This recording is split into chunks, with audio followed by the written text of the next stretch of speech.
पर ये ज़रूर होता है कि जब जीव का अंतिम काल होता है, तो उसके किए हुए सारे कर्म उसके सामने नाचने लगते हैं और उसकी सद्गति में बाधा पहुँचाने की कोशिश करते हैं। जैसे अब मान लो पूरा जीवन आपने अधर्माचरण किया है, अब आपको राधा नाम में प्रीति कैसे हो सकती सहज में, जब तक वो अधर्माचरण नष्ट नहीं होंगे। तो अब जब हमारा अंतिम समय आएगा तो हमारी दुर्गति के लिए वो पूरे के पूरे आचरण हमारे सामने छा जाते हैं। तो अब गुरु कृपा, संत कृपा, श्री जी कृपा करें और उस समय जबरदस्ती नाम चल पड़े, तो फिर हमारा कल्याण हो जाएगा। इसीलिए अजामिल ने जीवन भर वैश्यागमन और सब पाप आदि किए ना, तो फिर संतों के चरणों में गिर के कहा कि मेरा कल्याण कैसे होगा? तो उन्होंने ये नहीं कहा भजन करो, क्योंकि जानते थे पापवंत कर सहज स्वभाव भजन, इससे भजन होगा ही नहीं। तो उनका अब तुम्हारा एक पुत्र होने वाला है, एक और पुत्र होगा, जिसका नाम तुम नारायण रख देना। अब क्या हुआ कि छोटा बच्चा और संतों की कृपा तो नारायण पुत्र में आसक्ति हो गई, कोई भगवान से मतलब नहीं था उसका। तो मृत्यु के समय अपने पुत्र के प्यार में पुत्र को बुलाना दूर था, तो नारायण काम बन गया। भगवान के पार्षद आ गए, यमदूतों की फांसी काट दी और वो परम धाम गए।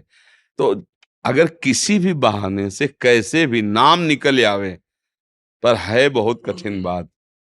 जन्म जन्म मुनि यतन कराही, ओ अंत राम कही आवत न है। अंतिम समय नाम निकलना बहुत, पूरा जीवन अभ्यास इसी बात का तो संत जन करते हैं। फाइनल पे कोई भी है, मान लो वर्षों दौड़ रहा है तो फाइनल के लिए तो दौड़ रहा है कि आर्मी में जब जाए फाइनल में हम निकल जाएं। तो ऐसे ही संत जन पूरा जीवन अभ्यास करते हैं कि फाइनल मृत्यु का समय जब हो तो आराध्य देव सामने हो, नाम चल रहा हो, शरीर छूट गया, काम बन गया। पर फिर भी निराश नहीं होना, भगवान के आश्रित रहना है। वो कृपा करेंगे तो अंतिम समय ऐसे जाल सब हटा देंगे और राधा राधा आ जाए। इसीलिए एकांत में श्री जी से प्रार्थना भी करो कि जब तक होश है तो हम संभालें और बेहोश हो तो आप संभालना, फिर आप हमारे स्मरण में वैसे भगवान ऐसा वादा भी किए हैं कि जो जीवन भर मेरा भजन का अभ्यास करता है, अंतिम समय मैं स्वयं स्फुरित होता हूँ, स्वयं स्फुरित हो जाता हूँ। तो प्रयासरत रहिए नाम का और चिंता। हाँ, हम सबका आधार लाडली लाल हैं, वही बल है, उन्हीं के बल से हम कहते रहते हैं। ये कहते हैं ना भगवत प्राप्ति तो जेब की बात है, तो मेरे ही नहीं, श्री जी के बल से, कि अगर आप प्यारी जू के अनन्य हो भरोसा। हमने संतों से शास्त्रों में ये पाया है कि प्रभु कभी भरोसा नहीं तोड़े। जैसे आपका भरोसा ना कि इस जंगल से निकलना है, अगर कुछ होगा तो भगवान बचा लेंगे, निश्चित भगवान बचा लेंगे, निश्चित। कोई न कोई रूप, जैसे अपने लोगों को भरोसा होता है ना कि भगवान तो कई बार देखा है, कई जगह देखा है जहां अपमानित होने का अवसर आया है।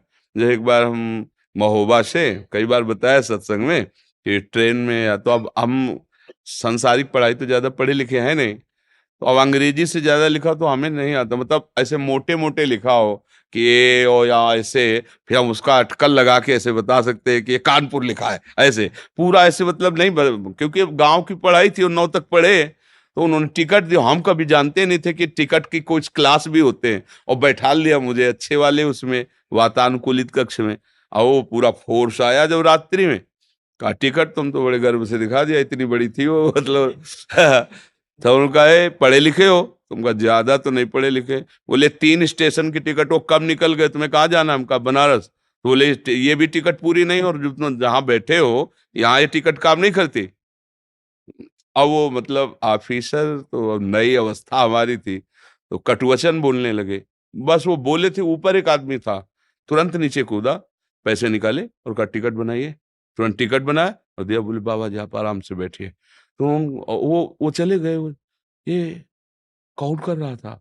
एकदम आश्चर्यचकित हो गए कि हो सकता था वो थप्पड़ मार के उतार भी देते, भाई उनका अधिकार है। लेकिन ये कौन था जिसको हम जानते नहीं, जिससे हमने कहा नहीं, कौन था? वही था जिसका भरोसा था। किसी रूप में वो आकर के तत्काल सवाल, पूरे जीवन में देखा है कि अगर भरोसा है तो प्रभु कभी भरोसा नहीं तोड़ते, कभी नहीं तोड़ते। हमने देखा है, पूरे जीवन में देखा है। और ठीक फाइनल पे कोई न कोई रूप रख के आ जाते हैं, अपने जनों को बचा लेते हैं।